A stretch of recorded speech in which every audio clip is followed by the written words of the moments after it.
You're watching the April edition of the Library Roadshow, everything you need to know about your local library system. I am sad to say that literacy rates in the Baton Rouge area are declining, not improving. The negative ripple effect of illiteracy stratifies our community and is costly for our economy, but it's also absolutely preventable. And part of the problem is that our young kids are just not ready to learn when they walk through the doors of their kindergarten classroom. Mayor Sharon Weston Broome has made a commitment to improving early literacy through a new initiative, Cradle to K. Joining me now is Will Minton, project manager.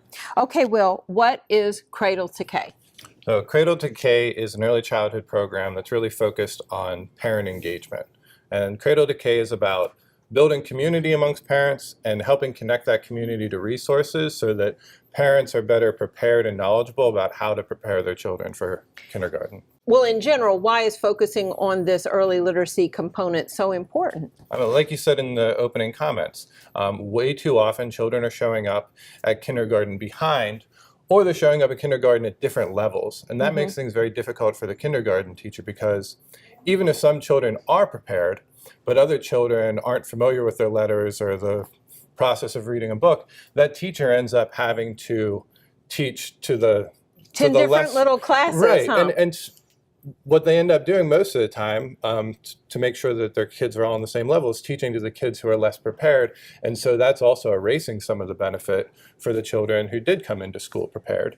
And so it's incredibly important for us to make sure that children show up ready to learn and knowing how to learn. Right, because those are two different things. Exactly. We need concepts. We need to understand left and right. We need to be able to sit still for more than 30 seconds, don't we?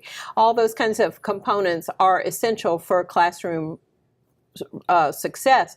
So the really big difference is that we're not just looking at the child, we're looking at the whole family with this program. Exactly. And so we really are focused on the parent engagement angle. This builds out of language from Head Start that recognizes parents as the first and most important teacher for children.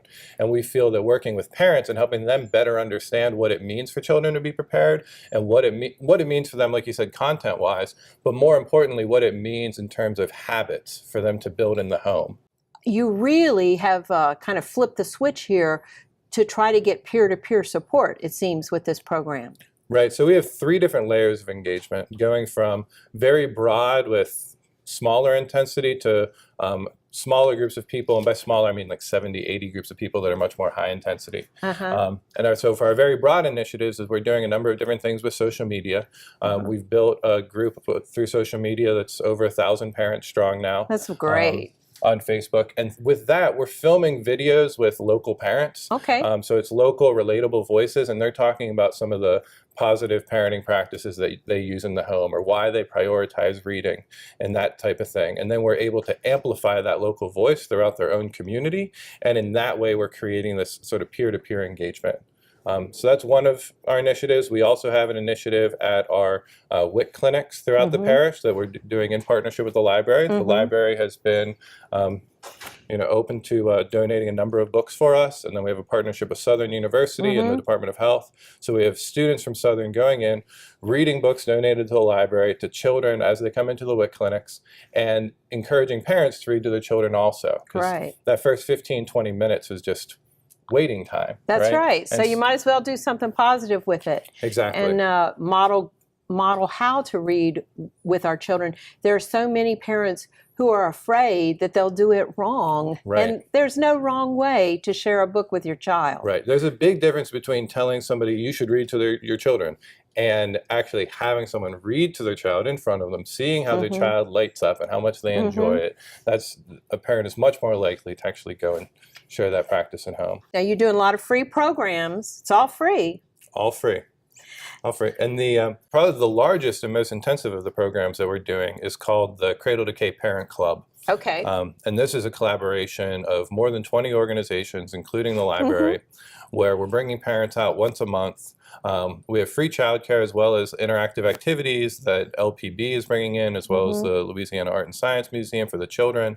And so we're really focusing on the children having a good time and having these fun activities. And we have student volunteers from BRCC and from Head Start. But then the parents have a chance, and they sit around and they have these honest, in-depth conversations about the joys and challenges of parenting in today's world. And all of these conversations are grounded in what we call our parenting pillars. Okay. Our parenting pillars are patience, curiosity, and conversation. So this is the idea. Parenting is just really overwhelming. I'm a parent. I have an 8-month-old son at home. And when you start digging into the research, there's just so much information about what to do and what to not do. Different stages of child development. You almost want to shut down and do nothing because it's so much. Exactly. So what we've done is we've created these 3 parenting pillars: patience, curiosity, conversation. Even in the midst of everything, if you know that you're working on your patience and checking your patience, you're encouraging the curiosity of your children as opposed to shutting it down, and you're finding opportunities for conversation. Like one of our videos right now is like, you're getting dressed in the morning. It's like, ask them what colors they're wearing. Ask them if they like those colors, right? There's these opportunities for conversation in our everyday that we don't always see. Thank you so much, Will. We totally support the program, and we encourage all of our parents to get engaged. And what's the best thing anyone can do to help their child's school career get off to a good start? Reading together every day, of course. So check out some books from the children's room and start reading to eliminate barriers and make it extra easy for families.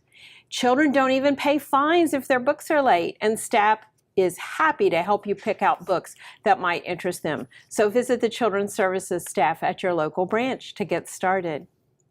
After the break, Helen Magali, plus book reviews from one of our younger patrons. All that and more coming up next on the Library Roadshow.